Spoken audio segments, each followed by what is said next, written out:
Welcome to a Vision Live on the topic of the healthy heart.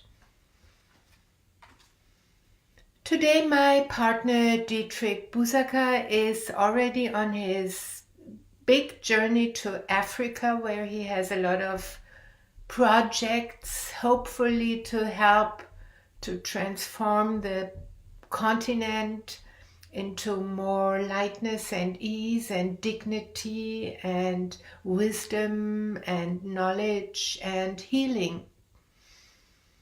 My name is Dr. Alexandra Kleeberg. I'm a Jungian psychoanalyst, and I just managed a seminar in the topic of the healing heart. I did it together with a medical colleague, Michael Schlatt, and with a body therapist and somebody who's doing some sort of swinging music. So we had 4 expertise in this seminar to teach medical doctors and psychologists, psychotherapists, how to know about the heart, to know about the function in the body of the heart, and to know about the healing of the heart. And knowledge is a very important step for wisdom, I think, and for healing. And some people just heal by knowledge, by information. They get some information and then their brain restructures or gets inspired and healing takes place.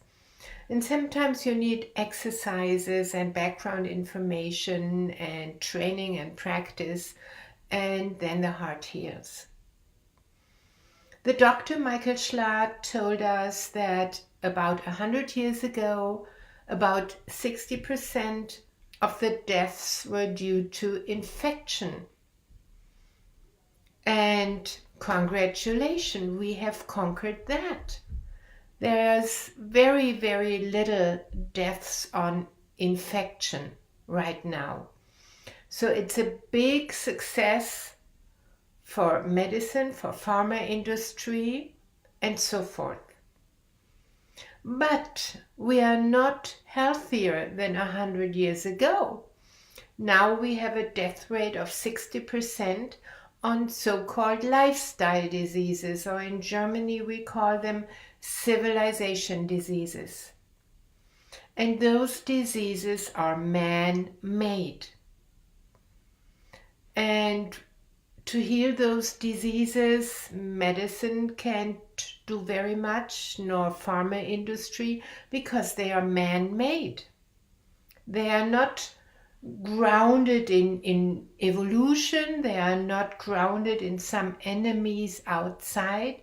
They are deeply rooted into our collective unconsciousness and in our collective consciousness. The zeitgeist is sick, I think. We have a lot of self-damaging beliefs inside and a lot of dangerous information outside, and that triggers the heart so it beats very fast. The zeitgeist is sick, and we are the ones who can heal that. We can heal our heart, and if we are very many and if we connect through the heart, we can heal the zeitgeist as well. Yes, we can even heal the healing system, I think. So it's up to you to take the first step, and it's up to psychology to inform.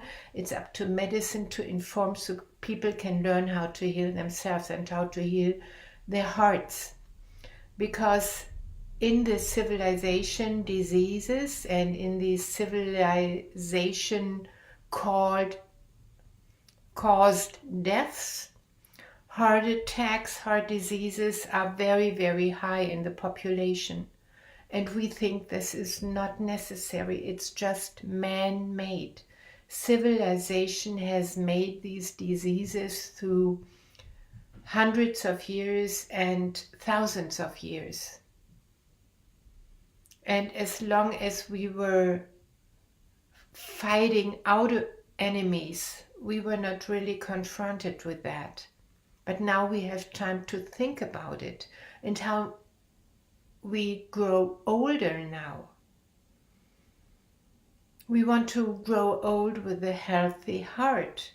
And the heart has the potential, the possibility, the ability to really pulsate our blood through our body for a long, long, long, long time. So that's why you're here right now. In our modern world, heart attack is a very common way to die. Actually, heart attack is very high on the top, followed by cancer and some other diseases. I think, and in the discussion with my doctor colleague, Michael Schlatt, we are very, very consistent that this is not necessary. So many deaths by heart attack, by heart diseases are not natural. And remember, they have just come in the last decades. So they are due to our lifestyle, and they are due to a certain mode of this lifestyle. This is on the superficial level, it's movement, it's eating food habits, it's so-called stress situations. But if we go deeper to unconscious layers, it's what we call self-damaging belief system. In Europe and in a lot of parts of the world, we have a history of fear and might, of fright and might. About 10,000 years ago, there have been created a lot of hierarchies, a lot of dependencies in society, which wanted to have obedient followers, slaves, and people who don't say what they feel, who don't say what they think, but they just do what other people want.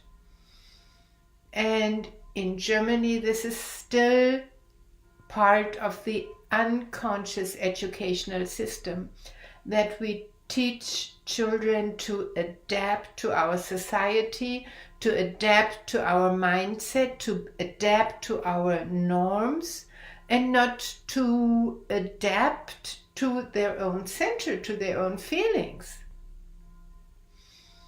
We often now have a discussion that people should be loyal. Loyalty might not mean health and healing. For me, the basic of healing is authenticity. And authenticity is the mode of the heart. The heart doesn't lie. Michael, my medical colleague, explained that the heart was formed in sort of a watery lagoon in the embryo, and before the materialization of the heart started, there was sort of a wave, a swinging in this lagoon which formed the heart. So the heart is very much connected to the element of water. It pumps the blood, it pulsates the blood through the body, and it swings into balance. You can imagine your body like a sea or like an ocean, and the heart sort of pumps the waves through this ocean. And then there comes challenges in this ocean, or feelings, or thoughts, or something from the outside. And this ocean, which is our body, is moved, it swings. It's like a stone that falls into the water, or like a ship that runs over the surface. So we are balancing out our body. And please keep this picture in mind. We are 60-70% water. And so we can imagine ourselves as a lake or as a pond, and all these cells are swimming in this pond. And then there is disturbance, or as I said, challenge or chance or love or fear or depression or whatever. And this moves this watery fluid. And the heart, if we let it do its job, it's bringing it all back into balance and harmony.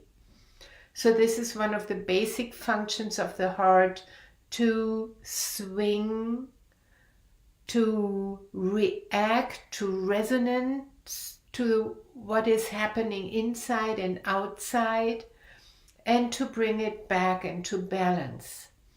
Because in balance and harmony, the body repairs, the heart repairs. So if we want to stabilize self-healing in our body and in our life, we have to come back to balance, to bounce back. We have an evolutionary, very, very deep-rooted system for stress, for anxiety, for fear. It's called the sympathetic nervous system. And it comes from the time when we just walked around the savannah, and then there was fear, like a lion or a tiger or maybe a fire or whatever.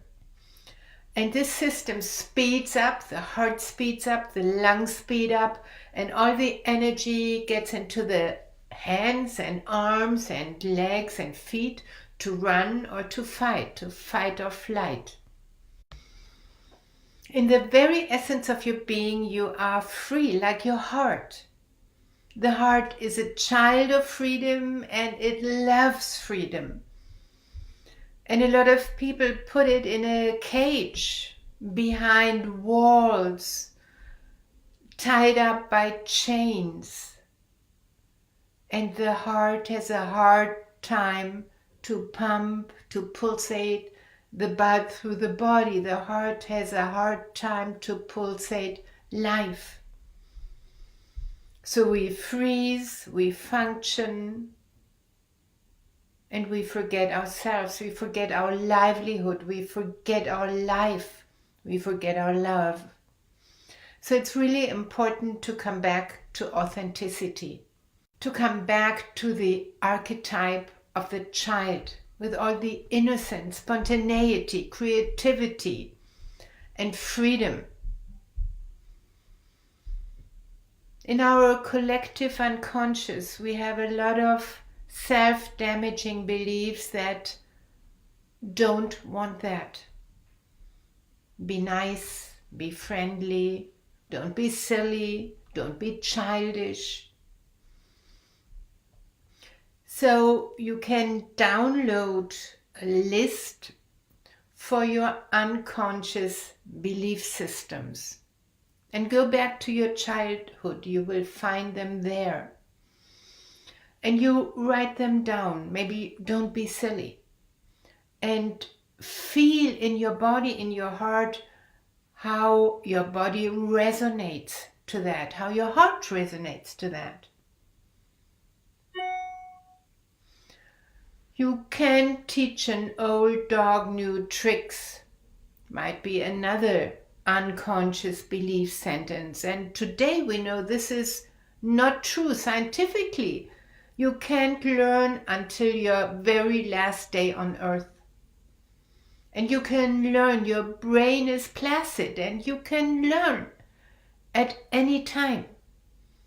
So think about it. You can teach an old dog new tricks. What does it make with your heart, with your body? How does your body react?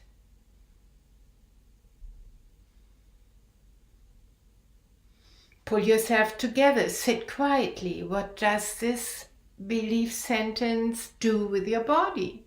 How does it feel? Does it open your heart? Does it feel spontaneous, or does it close your heart?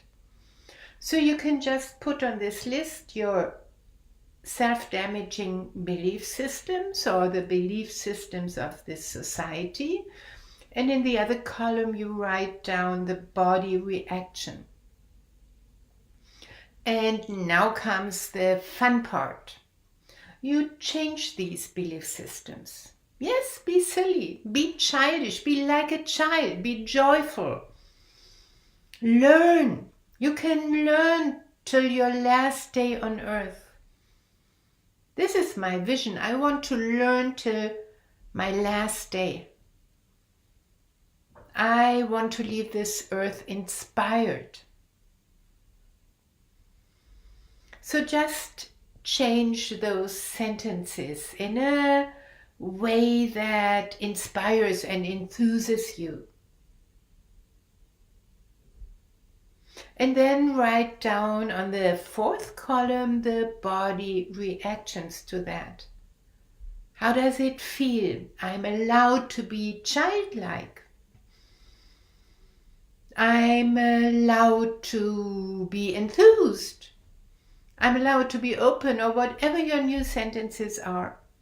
Just take those that open your heart, that build up the walls, that break the ties, that loosen the chains around your heart. So be creative with that. Your heart loves freedom. Your heart loves openness. Your heart loves wideness. And your heart loves connection.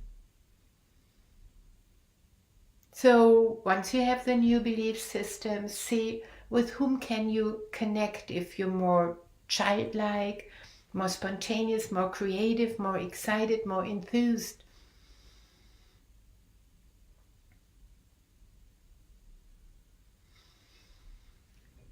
Feel your heart, follow your heart, love your heart. Open your heart and start.